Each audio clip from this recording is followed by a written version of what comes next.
modern technology is using a 14-inch chop saw using an abrasive cutoff blade.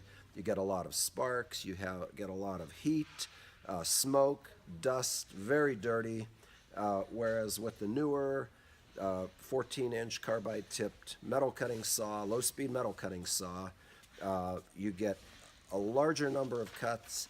You get a cleaner cut, no burrs, no heat, very little sparks, no smoke, and no dust.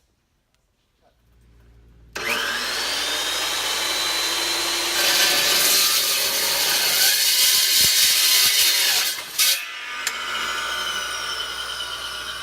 can see the cut is much faster, plus you can touch it. No heat, very little burr, very little filing necessary. It's cool to the touch. You could see that there were a few sparks. One of the reasons is this is a blade that has a lot of cuts on it. When you put a new blade in, very little sparks, no dust, no smell, no heat, and much more efficient and faster way of cutting. That's the Alfra 14-inch cutoff saw. Start it up.